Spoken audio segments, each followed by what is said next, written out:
Yuk. Assalamualaikum warahmatullahi wabarakatuh. Perkenalkan kami dari kelompok 3 dengan tema presentasi hipertensi dan dengan dosen pengampu Bapak Amin Susanto Eskep MS MSN. Di sini saya sendiri Wafa Nur Azizah akan menjelaskan tentang definisi hipertensi. Hipertensi adalah tekanan darah sistolik lebih dari 140 mmHg dan tekanan darah diastolik lebih dari 90 mmHg pada 2 kali pengukuran dengan selang waktu 5 menit dalam keadaan cukup, istirahat, atau tenang. Peningkatan tekanan darah yang berlangsung dalam waktu lama merupakan faktor utama dapat menimbulkan kerusakan pada ginjal, jantung, dan otak yang menyebabkan stroke. Bila tidak dideteksi secara dini dan mendapat pengobatan yang memadai, banyak pasien hipertensi dengan tekanan darah tidak terkontrol dan jumlahnya terus meningkat, menurut Kemenkes 2014.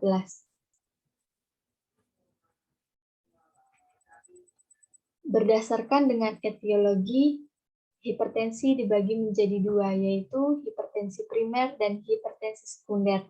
Hipertensi primer atau esensial, hipertensi primer belum diketahui penyebabnya. Lebih dari 90% pasien merupakan hipertensi esensial atau hipertensi primer merupakan faktor penyebab hipertensi primer adalah faktor genetik dan faktor lingkungannya, menurut Navrialdi et al. 2007.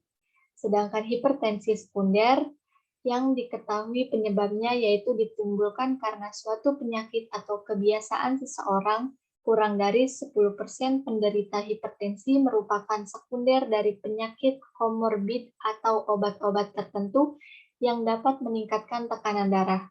Penyebab dari hipertensi sekunder antara lain penyakit ginjal dan gangguan tiroid menurut Karyadi 2002. Tanda dan gejala patofisiologinya yaitu ada tanda gejalanya adalah sakit kepala, mati rasa, merasa pusing, mimisan, mual dan muntah, pandangan kabur, titik darah pada bagian mata. Patofisiologinya yaitu hipertensi adalah gangguan heterogen yang dapat menyebabkan salah satu penyebab spesifik atau dari mekanisme patofisiologi yang mendasari etiologi yang tidak diketahui. Beberapa obat yang dapat meningkatkan tekanan darah adalah kortikosteroid, estrogen, AINES, amfetamin, sibutamin, siklosporin, tacrolimus, erythropoietin, dan fenlasafin. Hipertensi kronik terlihat pada output kardiak yang kelihatan normal karena tekanan darah distabilkan oleh peningkatan resistensi periferal arteri. Perubahan terhadap arteri-arteri besar akibat hipertensi terjadi.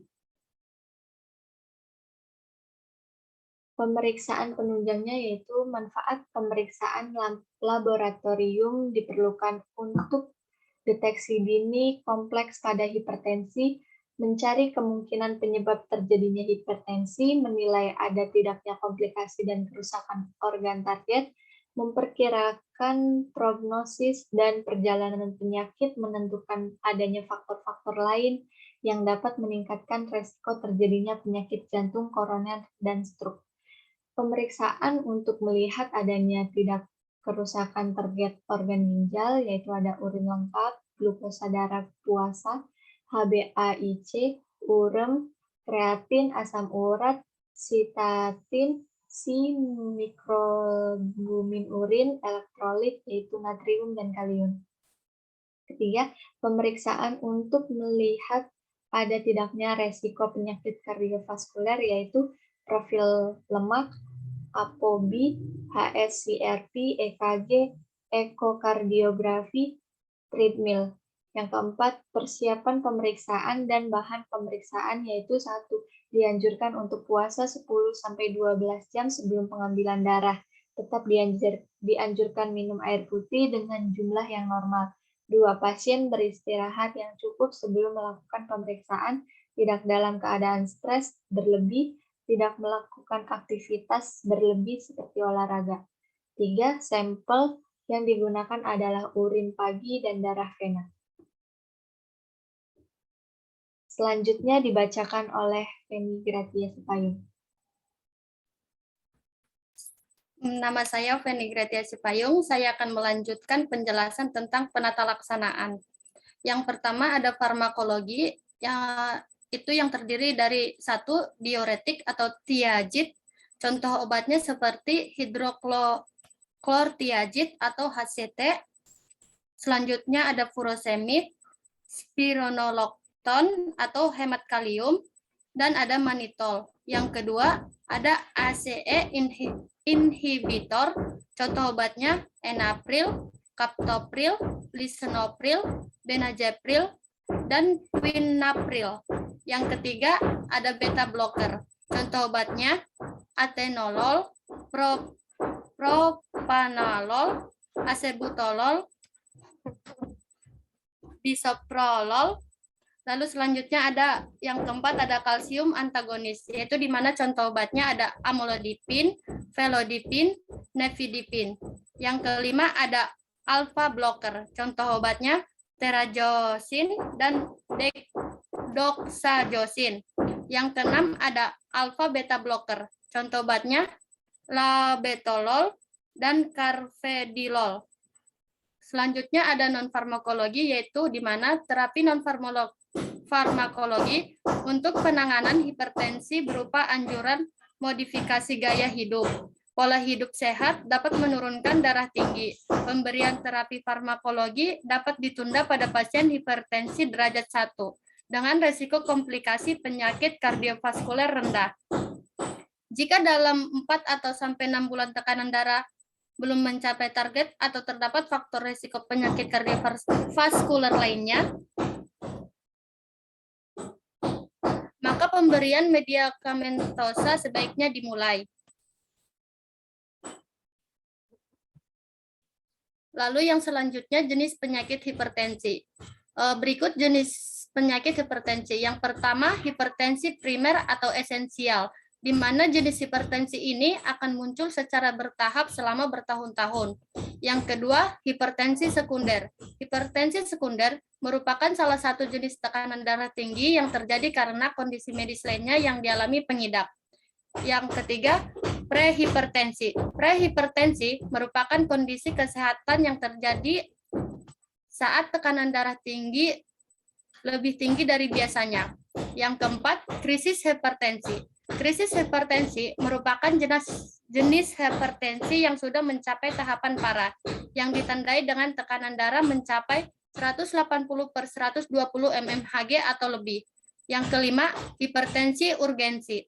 Saat hipertensi urgensi terjadi, tekanan darah sudah sangat tinggi, tapi diperkirakan belum terjadi kerusakan pada organ-organ dalam tubuh. Yang keenam, hipertensi emergensi. Hipertensi emergensi merupakan kondisi yang terjadi saat tekanan darah sudah sangat tinggi dan telah menyebabkan kerusakan pada organ tubuh.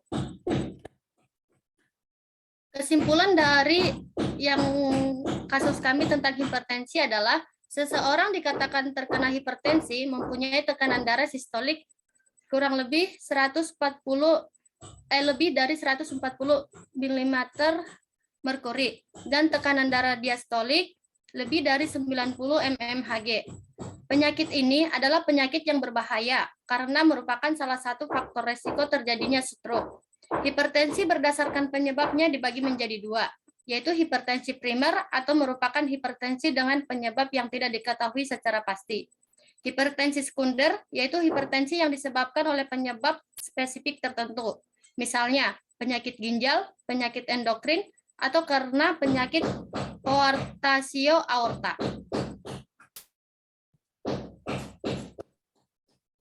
Ya, terima kasih. Terima kasih atas perhatiannya. Demikianlah akhir presentasi dari kami. Semoga bermanfaat untuk kita semua. Semoga apa yang disampaikan barusan adalah awal untuk kita menerjang badai kehidupan.